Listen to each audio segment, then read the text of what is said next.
What's good, YouTube? It's your boy, J Cash, back here again with another banger of a video. Hey, look, bro, look. So today, we gonna be doing what I was already like. I already started this video before. I could probably throw a recap in the edit and stuff like that, where I was like talking about this stuff, but we gonna do it again anyway. Cause I need to upload that video. You feel what I'm saying? But today we gonna talk about it's a story time video about joining the military. I seen somebody comment on one of my videos talking about they're about to join the military and all that other stuff. So I'm about to give y'all my experience, I guess, on joining the military and what to expect when y'all join the military. Things like that. Not talking bad or anything like that, but just things to look out for, things to know, stuff like that. You feel me? So I joined the military back in like 2018, bro. Yeah, I know, I'm old, yeah. Haha, yeah, funny. But I joined the military back in 2018, bro.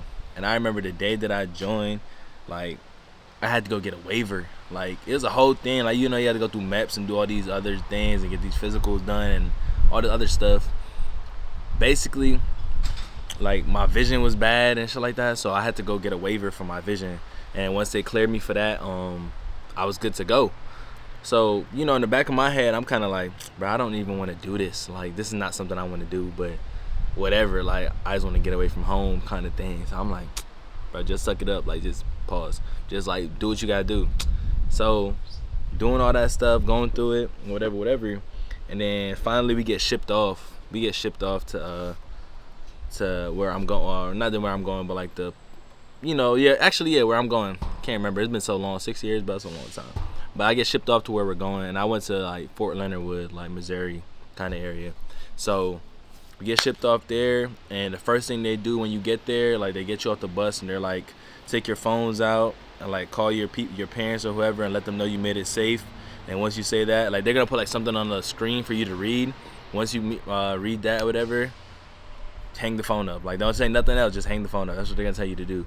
And you probably like, what the hell? But like, I don't know why they make it so like serious, I guess, or whatever. But you do all that, and hang the phone up, and then they take your phone, they put it in a bin or whatever. So I don't know if they do that like that now though, but that's how they did it for us at least. So we didn't have our phones the whole time for real.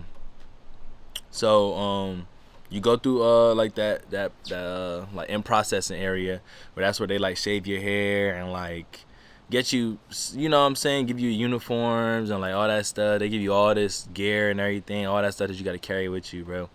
So once you're done with that, you're in like a bay, like an open bay, like full of people, and you're just there for like a week, I think, because they're like in processing you in the system and all the other stuff.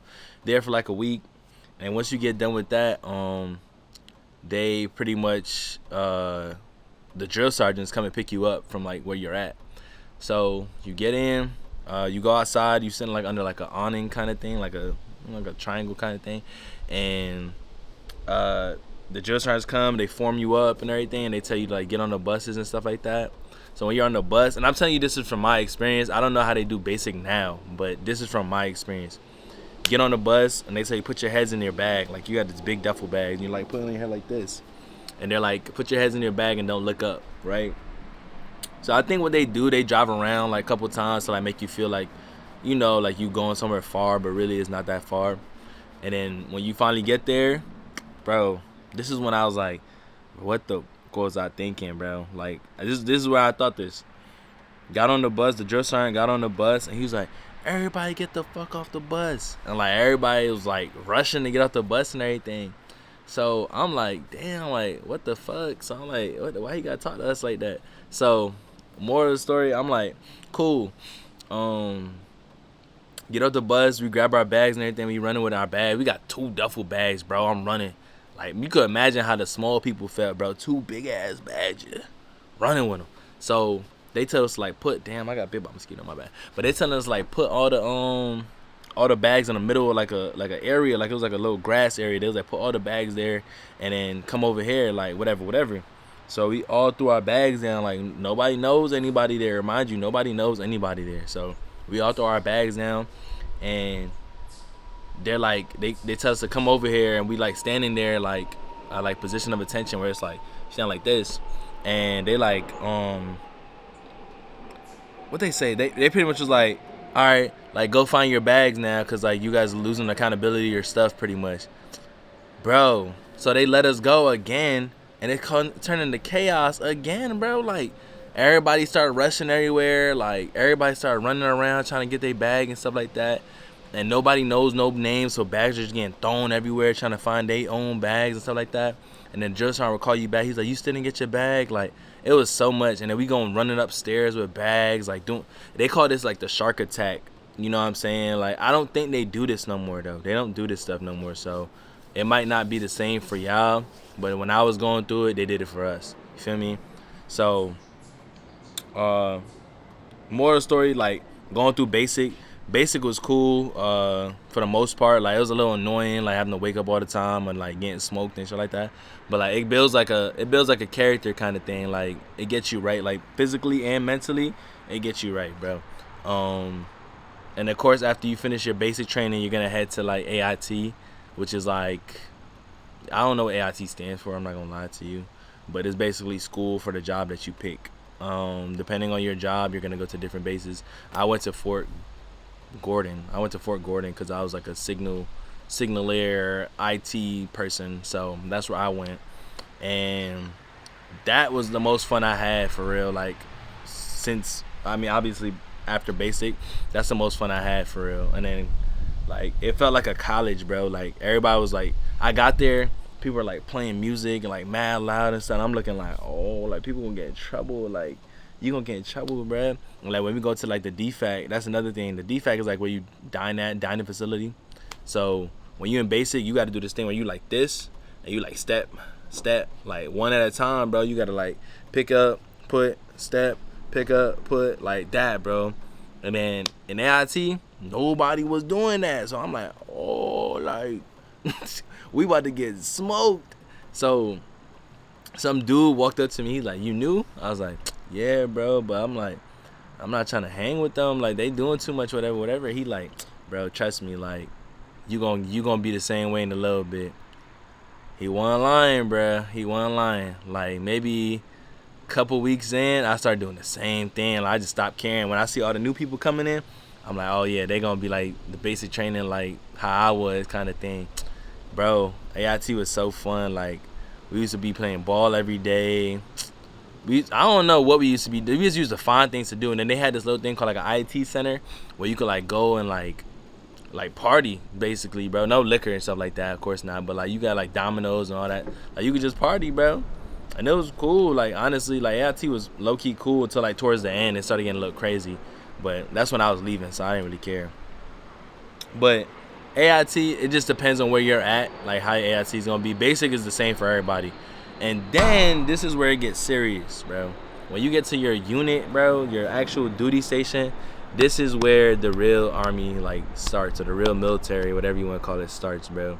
Like I was army, so I can only speak for the army, but bruh, like it gets annoying because working with some people, you gonna be like, bro, like these people don't understand nothing, like at all. Like people are just there. Like it's like people are just there.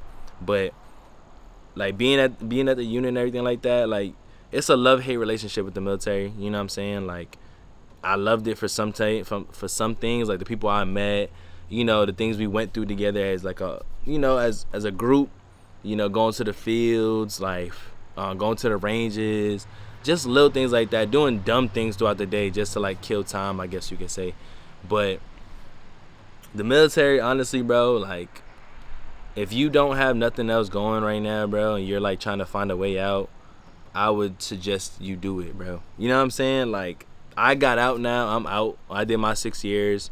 I got my school paid for. Like I'm good. You know what I'm saying? I don't really got to worry about nothing.